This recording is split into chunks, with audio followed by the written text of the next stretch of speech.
Tujuan pembelajaran kita hari ini yang pertama, peserta didik dapat mengelompokkan dan menyusun bentuk aljabar. Lalu yang kedua, peserta didik dapat menyederhanakan bentuk suku banyak dengan dua variabel. Nah, yang pertama yaitu struktur dari bentuk aljabar. Nah, yang pertama kita mempelajari bentuk suku tunggal atau monom dan suku banyak atau polinom. Nah, bisa kita lihat ada contoh sebuah prisma tegak dengan panjang sisinya yaitu sepanjang variabel x dan y. Nah, di sini kita diminta untuk menyatakan berbagai ukuran dari prisma tegak samping dengan menggunakan bentuk-bentuk aljabar. Nah, yang pertama yaitu 4x. Nah, 4x. Yang pertama 4x. Nah, 4x itu penyederhanaannya bisa dengan 4 dikali dengan x. Nah, x di sini menyatakan panjang sisi dari bidang atas prisma tegak. Nah, bidang atas prisma ini berbentuk apa, anak? Persegi. Berarti x sama dengan sisi dari persegi. Nah, bisa kita ubah x ke dalam bentuk sisi persegi menjadi 4 dikali s. Nah, ini rumus apa, anak? Keliling persegi. Keliling persegi.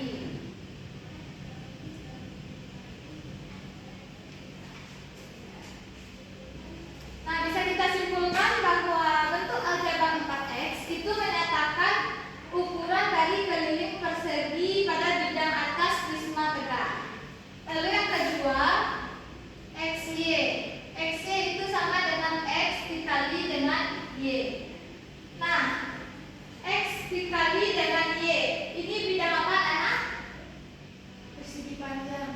Ya, berarti x bisa kita misalkan dengan lebar persegi panjang dan y sebagai panjang persegi panjang. Ini rumus apa, anak? Luas persegi panjang. Betul. Luas persegi panjang.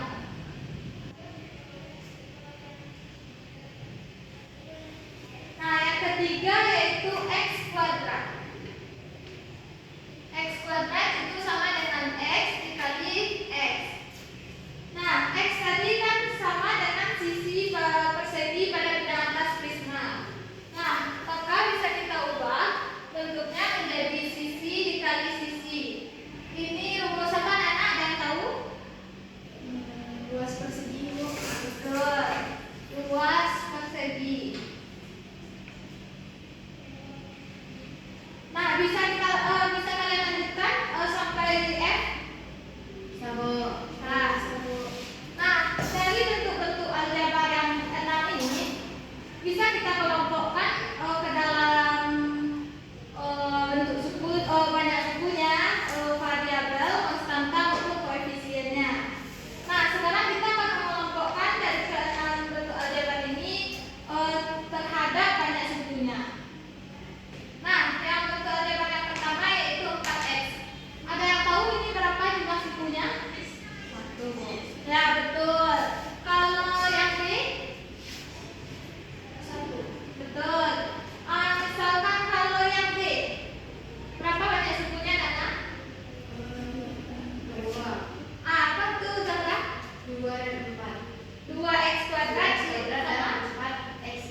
bisa kita simpulkan bahwa derajat dari bentuk aljabar adalah banyaknya perkalian variabel dalam suatu bentuk aljabar. Oh, masih ada yang belum paham? Sudah. Oke, bisa kita lanjutkan? Nah, selanjutnya itu suku-suku sejenis. Saya ingin membeli 3 apel dengan masing-masing harganya yaitu Rp. Berarti bisa kita simpulkan dengan 3A. Dan 4 donat. Berarti kita tambahkan 4 donat dengan harga masing-masing B rupiah. Berarti 4B. Lalu, namun saya tidak memiliki uang yang cukup sehingga saya mengurangi 2 apel. Berarti dikurang 2A. Dan menambah 2 donat. Berarti berapa? Ditambah 2B. Nah, nyatakan harga total dari pembelian ini dengan menggunakan sebuah bentuk aljabar. Nah, tadi kan sudah kita dapatkan bentuk aljabarnya 3A ditambah 4B dikurangi dengan 2A ditambah 2B. Nah, bisa kita kelompokkan dengan bentuk variabelnya yang sama yaitu A dan B. Nah, jadi 3A dikurangi 2A ditambah 4B ditambah 2B. Ada yang bisa menyederhanakannya? Nah, coba Asli, berapa jadinya Asli?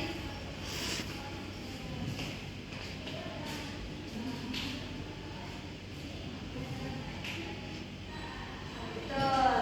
Beri tepuk tangan ke Asli.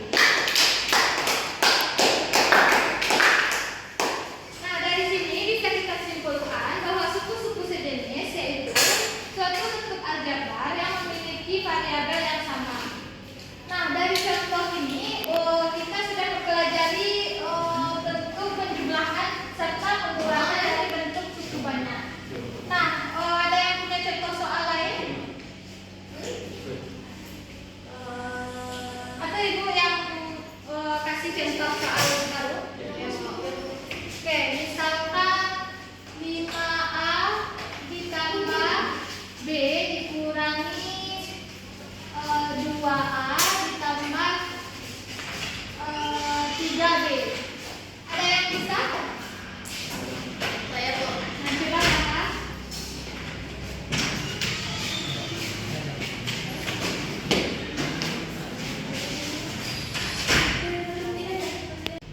Nah, betul? Dulu kita kasih tentang maksud kata. Nah, selanjutnya materi kita yaitu perkalian bentuk suku banyak dengan bilangan. Nah, di sini terdapat sebuah sketsa tanah berbentuk persegi panjang seperti ditunjukkan pada gambar di samping. Nyatakan total luas dari tanah ini dalam sebuah bentuk aljabar. Ada yang masih ingat dengan luas persegi panjang rumusnya? Panjang kali lebar. Oke, luas persegi panjang itu sama dengan panjang dikali lebar. Nah, panjangnya berapa? Ada tahu? Panjangnya berapa? 3x ditambah 2y. 3x ditambah 2y. Betul. 3x ditambah 2y dikali dengan lebarnya berapa? 5. 5. Nah, bisa kita kalikan. Ini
8 itu berapa?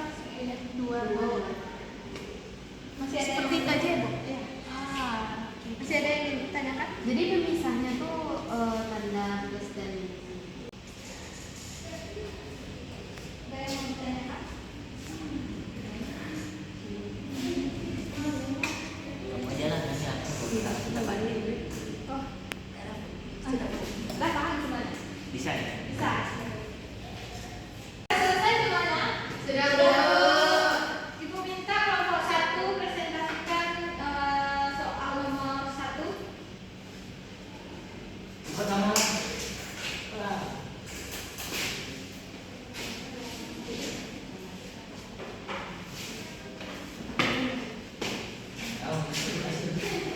Boleh dihapus, Bu?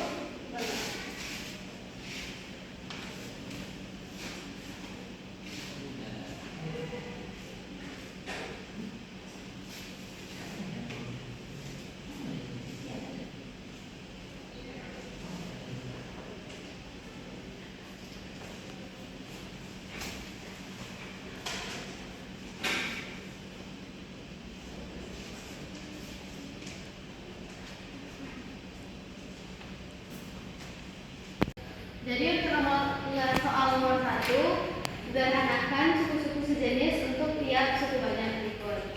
Soalnya 5x ditambah 2y dikurang 3x ditambah y. Nah, pertama kita kelompokkan untuk yang variabelnya sejenis, yaitu 5x dikurang 3x. Nah, ditambah dengan 2y ditambah y. Jadi kita kurangkan 5x kurang 3x yaitu 2x, terus ditambah 2y ditambah 2y ditambah y sama dengan 3y. Jadi hasilnya 2x ditambah 3y. Bagaimana yang lain? Ada yang jawabannya berbeda? Sama, Bu? Sama Bu. Oke. Dari itu pertama. Selanjutnya kelompok 2, silakan presentasikan jawaban soal nomor Semangat di sini, semangat.